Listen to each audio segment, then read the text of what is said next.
Bien, estamos ya de regreso en la parte final del tema de esta noche. Hemos estado conversando con dos destacados dirigentes políticos dominicanos de dos fuerzas, dos de las tres fuerzas más importantes.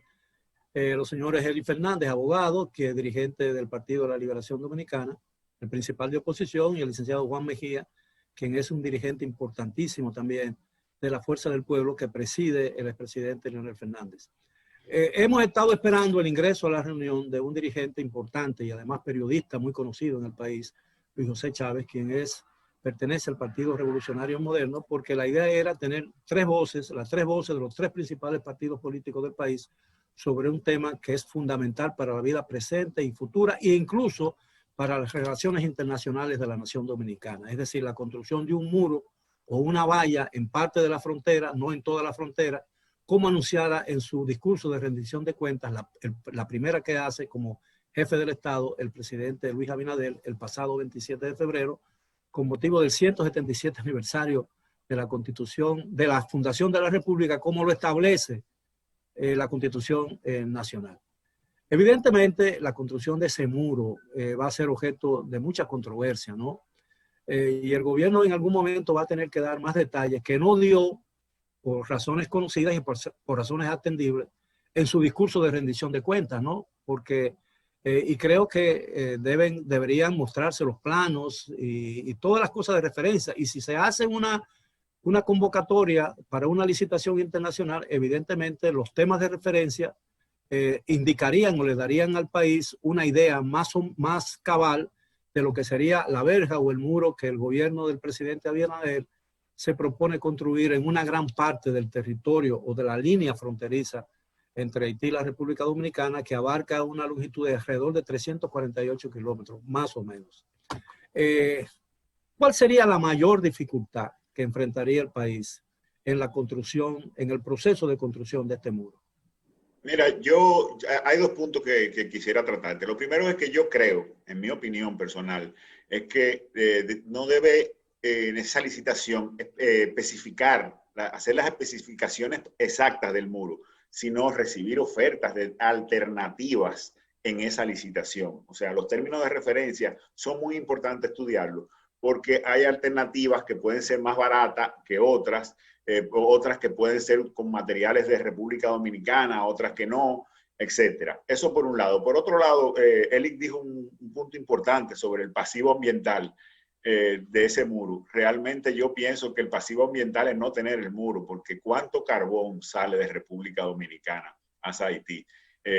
Nosotros estaríamos resolviendo un problema ambiental en ese sentido. No deja de tener razón en que obviamente hay partes que hay un río, hay partes que hay que estudiar esa posibilidad de un pasivo ambiental, pero es beneficioso en términos forestales para la República Dominicana. Nosotros estamos siendo depredados por unos ciudadanos que no tienen ni gas, ni estufa, ni madera para hacer carbón, porque han depredado totalmente su nación. Entonces están viniendo aquí a República Dominicana y ese es otro punto de ingreso. Si se hacen aquí proyectos forestales para hacer carbón que sean bien estudiados, que tú estás tumbando, estás sembrando, pudiéramos nosotros estar supliéndole, exportándole ese carbón que necesita ese pueblo de Haití. Señor Fernández. No, el micrófono. Uno de los temas más relevantes, perdón Miguel, es el tema de lo que decíamos anteriormente.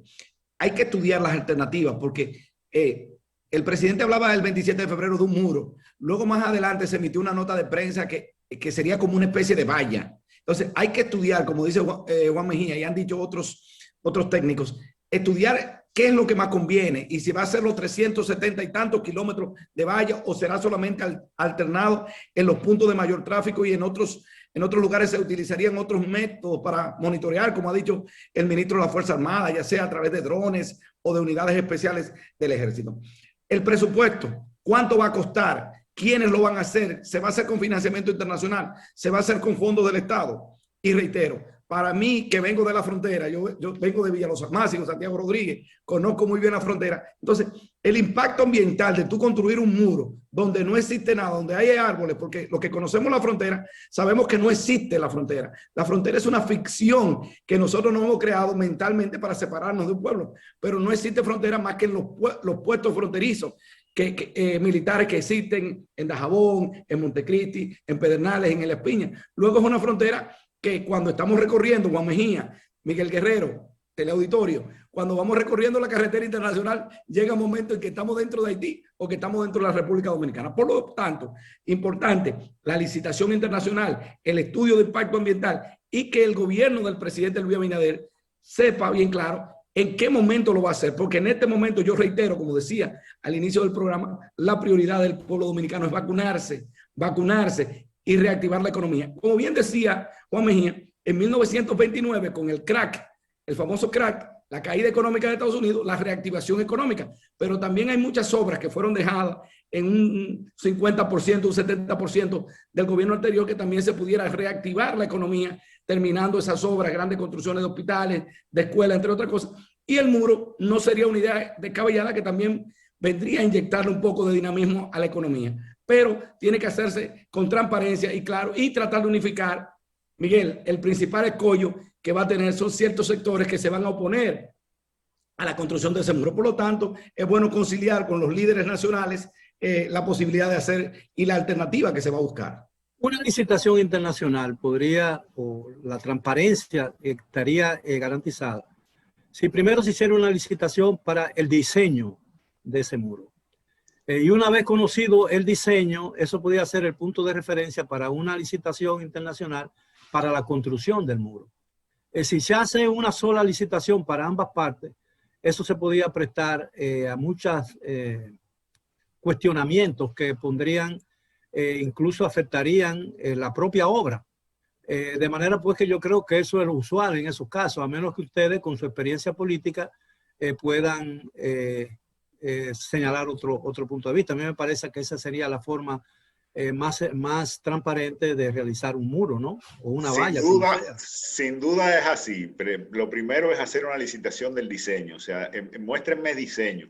Pero esos diseños necesariamente tienen que llevar alguna figura del costo, porque si tú escoges el más caro por solo escoger el diseño, entonces estás cometiendo un error. Tiene que hacer ahí un poco de mezcla de cuál es el posible costo de ese diseño, porque no puedes escoger diseño solamente.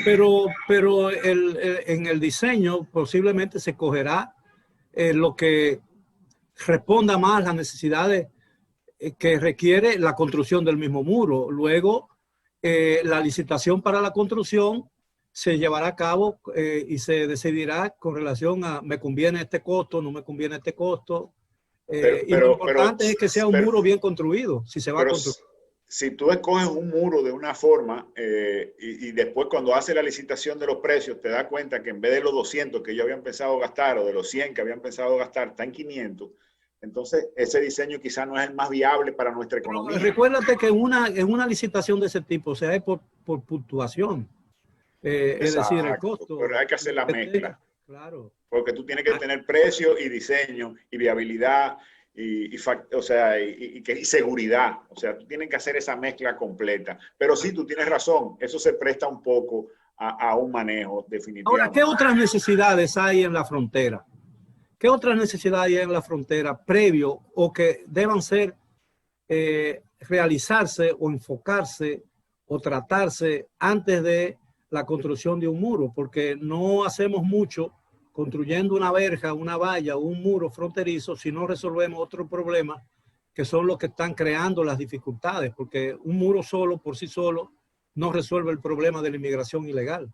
Excelente pregunta la que tú haces, Miguel. Mira, Juan, una de las principales preocupaciones que nosotros teníamos fue satisfecha. Yo como fronterizo, yo vengo de la provincia de Santiago Rodríguez y te comento que la ley de incentivo fronterizo que fue recientemente aprobada y consensuada es un alivio. ¿Por qué? Urge la necesidad, más que un muro, de generar empleo, porque nuestras fronteras se están quedando vacías. Hay una gran migración haitiana que ha ido ocupando cada uno de nuestros municipios, El Pino, Partido, Los Almácigos. hoy la gran población de nacionales haitianos que conviven con los dominicanos es preocupante. ¿Por qué? Porque nuestros dominicanos, Juan Mejía, hace tiempo que han ido abandonando nuestra frontera. Por lo tanto, se hace imperiosa la necesidad de que ya tenemos la ley de incentivos fronterizos. Entonces, ya tenemos algunas empresas instaladas. Entonces, promover para que otras empresas se instalen, empresas de zona franca, generar oportunidades de empleo para que nuestros jóvenes no abandonen nuestra frontera, no abandonen El Espiña, no abandonen Pedernales, Montecristi, Dajabón, sino que se queden en la zona fronteriza, porque ese es el principal muro de contención que tenemos. Trujillo, que a veces nos cuesta recordarlo, tenía esa astucia, esa inteligencia. Miguel, estoy hablando contigo que eres un historiador y sabe que él priorizaba la frontera en términos de quizá no reunían las condiciones en términos de habitantes para hacer una provincia, pero en el momento que se creaba una provincia, se creaba una dotación militar. Entonces, eso se convertía en una especie de muro de contención. Pienso que el presidente Abinader y su gobierno deben concentrarse en estos años también en generar oportunidades de modo y manera, Juan Mejía, que la población de la frontera no abandone, no le deje automáticamente nuestra frontera a la comunidad haitiana, sino que se quede viviendo allá, y es el principal muro de dignidad que podemos construir. Tú tienes tanta razón que lo podemos ver en la historia. República Dominicana ha cometido el error de en varias ocasiones embarcarse en hacer viviendas en la frontera. Y nadie vive donde no encuentra qué comer. La gente vive donde hay donde trabajar. Oye, tú no tienes que hacer casa, ellos encuentran donde vivir si hay trabajo. Lo primero es esa ley de incentivo fronterizo, es una ley extraordinaria, debe ser promovida nacional e internacionalmente, porque nosotros con la ventaja que tenemos de los acuerdos de libre comercio con todos estos países, si nosotros motivamos a que empresas internacionales se instalen en un sitio donde no se paga prácticamente impuestos, puede ser una ventaja significativa. Esa es hogar productivo, nosotros decimos eso. En Israel lo que se hicieron fue kibbutz. Los kibbutz eran unas ciudades que tenían economía, tenían ganadería, tenían una fábrica, y económicamente eran posibles. Y así se logró poblar Israel. Nosotros debemos hacer lo mismo. Nosotros tenemos que generarle medios de producción a toda la frontera, arreglar los puertos de los dos puntos fronterizos que son Pedernales y comenzar el Manzanillo, y comenzar el turismo también en esa zona. Eso es necesario, absolutamente necesario, y es la única forma de tú lograr población en esas zonas. Miguel, la reactivación del puerto de Manzanillo generaría miles de empleos en esa zona, y es una promesa tanto de los gobiernos pasados, de mi partido, que no cumplimos, y de este gobierno. Por lo tanto, sería oportuno que nosotros, los que venimos de la frontera, presionemos un poco al gobierno para que al fin, hace unos días el presidente estuvo visitando, pero siempre se queda en visita de Leonel Fernández, de Danilo Medina. Ya nosotros necesitamos la verdadera reactivación del puerto de Manzanillo, porque sabemos que eso sí va a dinamizar, y como dice Juan Mejía, genera empleo, genera oportunidades para nuestra gente. La construcción de un muro fronterizo y todo lo que se construya en un muro, en una frontera que divida a dos países, no a tres países, porque hay fronteras que separan a un país de más de dos países, ¿no? El caso de Brasil, por ejemplo, Venezuela, que tiene frontera con Colombia, con Brasil, con Guyana. El caso de Bolivia, que tiene frontera con Chile y con Perú. Exactamente. Una obra de esa naturaleza debe ser el resultado de un gran consenso nacional. Pero la construcción del muro nunca se ha discutido a nivel político en la República Dominicana. Todos los partidos en algún momento dado exhiben o exponen una posición con relación a lo que debe ser la defensa de la frontera dominicana. Pero ninguno de los partidos ha convocado a una gran reunión del liderazgo nacional para discutir realmente la conveniencia o no de la construcción de esa obra. Todos sabemos que esa obra ha sido catapultada, la idea de esa obra, por un partido que es una fuerza minoritaria en la comunidad política dominicana, aunque mucha gente esté de acuerdo con la construcción de ese muro. Pero si ese muro se construye por una decisión unilateral de un gobierno, por más simpatías que ese gobierno tenga y por más dominio o control de la política dominicana que tenga, siempre será una decisión unilateral que no gozará del apoyo, y ese tipo de cosas puede crear muchos conflictos internacionales. ¿Qué ustedes creen que se puede hacer para subsanar o para hacer de ese proyecto una gran obra o un gran proyecto nacional, que eso es lo que nos falta. Bueno, mira Miguel, yo iría, bueno, la idea que tú retomas ya la había planteado anteriormente. Debe hacerse una cumbre del liderazgo para escuchar a los diversos líderes políticos, escuchar a Leonel Fernández, escuchar a Danilo Medina, escuchar a las fuerzas minoritarias, los partidos pequeños, 23 o 24 partidos. Pero además, Miguel, yo iría más lejos. Acabamos ya de aprobar el proyecto de ley de referéndum. Pudiéramos consultar, Juan Mejía, también a la población en un momento determinado y ver si la población está de acuerdo o no con la construcción de ese muro, y así tendría, además de la legitimidad que le dan la fuerza política como representante de los diversos sectores, también tendría una legitimidad popular, una consulta al pueblo sobre la posibilidad o no de la construcción de un muro o una valla que nos separe, más que desde el punto de vista humano, desde el punto de vista simbólico de nuestra hermana nación. Y yo no creo que un referéndum con ese propósito sea objeto de algún fraude electoral, ¿no? ¿Algún algoritmo o algo? Pero los números que he podido enterarme en términos de encuestas es que, y casi seguro el presidente probablemente haya anunciado eso porque tiene números de encuestas de que la mayoría del pueblo simpatiza con eso, y por eso él lo habrá de haber anunciado. Yo pienso que es así, y creo que de cualquier forma no meternos en un referéndum que tiene un costo muy grande, pero sí hacer una serie de encuestas serias y el liderazgo que opine, como estamos haciendo nosotros ahora, algunos líderes, Leonel Fernández, Danilo Medina, los Castillos, que sigan haciendo sus exposiciones, y otras personas. Yo creo que de manera general es necesario, y al final tocará hacerlo. Miguel, y llamar a los partidos políticos, a los líderes de los partidos políticos, a fijar posición respecto a esto, porque ahora mismo nos preguntabas tú, Miguel, al inicio del programa, Juan Mejía, Eli Fernández, ustedes están planteando la posición del partido.